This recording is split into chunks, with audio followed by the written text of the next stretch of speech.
5 rarest and most expensive Chevrolet muscle cars ever sold. Chevrolet is a classic that most car geeks should know about. The roar of their engines and the blur of the chrome, these classic American muscle cars really defined an entire era. But this was a time when Motown and psychedelic rock were making records, and Pele was out there scoring his 1,000th goal. In such a momentous time, only some Chevys rose above the rest, becoming automotive legends. And today, we'll be paying tribute to those cars as we recount the top 5 rarest and most expensive Chevrolet muscle cars ever sold. So what made them special?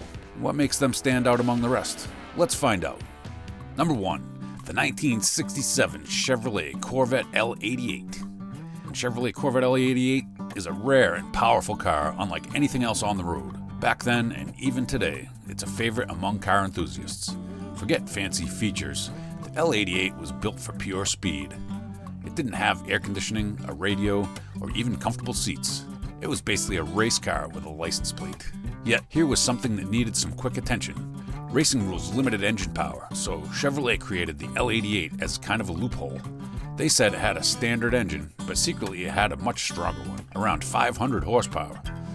This was way faster than most cars of the time, even some high-performance models today. However, the L88 was difficult to drive. It had a heavy-duty manual transmission and tough steering. It was not for everyone. So what makes it a legend? Only 20 L88s were ever built, and they're incredibly rare today. Owing to this rarity, its price is well over $3 million. So owning one of these is like owning a piece of racing history. Think of it this way, a regular Corvette is a powerful car, but the L88 is like a champion athlete. It's the unseen force that everyone respects. It shows that amazing things can come in unexpected forms.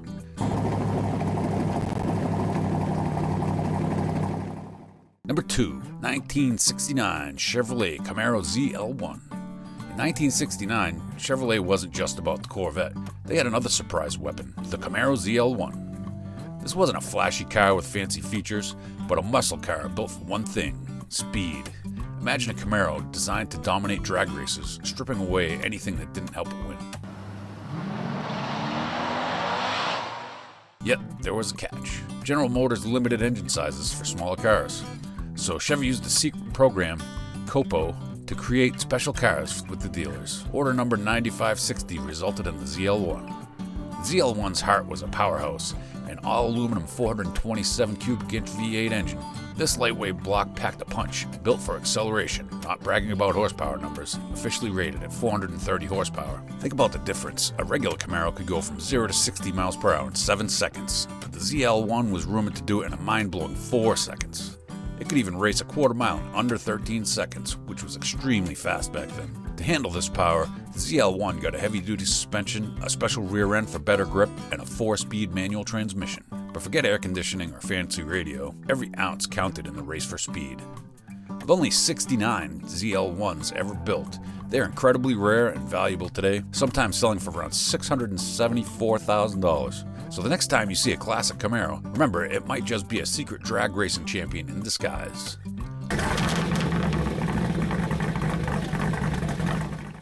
Number 3, 1969 Chevrolet Yenko Nova Supercar. But the Camaro wasn't the only one that gave Corvette a challenge worth its name. Let's take a look at the 1969 Yenko Nova Supercar that was about to give Corvette a run for its money. After all, this wasn't your average Chevy Nova. Don Yenko, a Pennsylvania Chevy dealer, wasn't happy with the standard Novas. He craved more speed. Imagine taking the engine from a giant like a Corvette and putting it in a much smaller car like the Chevy Nova. That's essentially what Yenko did. He convinced Chevy to allow him to equip the Nova with a massive 427 cubic inch V8. It was a tight squeeze, but Yenko's team managed to fit the powerful engine into the Nova's engine bay. The result? A muscle car that looked unsuspicious but could fly. This car might not have looked like much on the outside, but its basic bench seats, rubber floor mats, and unassuming hood. But on the racetrack, it was a force to be reckoned with.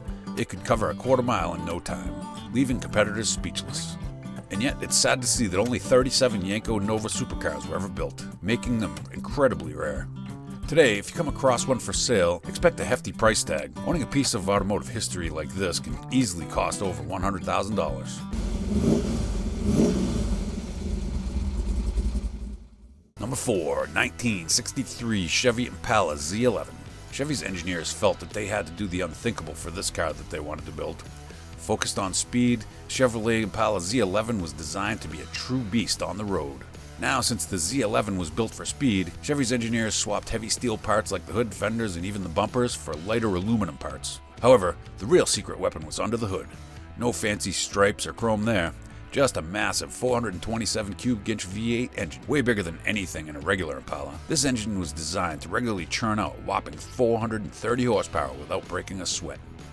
So why wasn't the Z11 a supercar? Maybe people weren't expecting a race car hiding inside a regular-looking Impala. Plus, the price tag was a bit steep, almost double a normal Impala. It wasn't for everyone. But for those who knew, the Z11 was special. With only 57 ever built, they're rarer than a four-leaf clover. Today, some value at hardly around $20,000 to $30,000, while others would easily drop $1 million on a desk to ride around the block. Ultimately, they remind you that sometimes the coolest things come in unexpected packages. Number 5, 1969 Chevrolet Corvette Rebel Race Car. Down at number 5, we have the 1969 Corvette Rebel. And yes, there were only around 200 ever made. Keeping up with the inspiration it received from the Impala, the Corvette Rebel had to follow a similar design plan. They took out all its factory elements and put lightweight fiberglass everywhere instead. They could have added a radio, but that would just distract from the engine's roar. Basically anything non-essential for pure speed was left behind. But the main part wasn't just about shedding pounds. Under the hood lurked our favorite L88 engine. Like other cars, it worked truly as a powerhouse rumored to be closer to 500 horsepower than the official rating of 435, but it wasn't just about brute strength either. The Rebel sported wider fenders for better handling on sharp corners and a special front-end design that pushed the car down onto the track for increased grip. This wasn't some amateur project cobbled together in a garage. Chevrolet engineers put their top skills into the Rebel, making it a true force to be reckoned with on the track. Now here's the coolest twist. The Rebel wasn't built for Chevy to sell in showrooms. A group of passionate racing fans, led by Chevrolet enthusiast Dave Hines, had a crazy idea. They bypassed dealerships and went straight to the top, Corvette's chief engineer, Zora Arkus Duntov. They convinced him to create a special car, a champion built specifically for the thrill of racing. And guess what? The Rebel roared to victory. It dominated its class at both the Daytona and Sebring races in 1969, a feat no other C3 Corvette has ever matched. Even more surprising, these weren't professional racers with million-dollar salaries driving the Rebel. It was a team of enthusiasts proving that passion and teamwork can triumph over big budgets and fancy names. The Rebel's story goes beyond its racing success. Back then, racing rules limited engine size, but Zora Arkus Duntov was known for pushing boundaries. The Rebel is believed to be a homologation special, a street-legal car built with a hidden secret under the hood to qualify for racing. So while it looked like a regular Corvette, it was a homologation loophole on wheels. And don't even get me started on the price tag. At the 2014 Barrett-Jackson Scottsdale auction, this car fetched a sweet $2.86 million for its name. So the next time you see a shiny new Corvette, remember the Rebel. Just like all the cars we've seen so far on the list, it's also a reminder that the most valuable Chevys aren't always the ones with the most chrome and the highest price tags. From the legendary L88 to the one-of-a-kind Corvette Rebel, these Chevys redefined muscle car history. What about you? Which of these icons stole your heart? Did another rare Chevy leave you speechless? Share your thoughts and favorites in the comments below.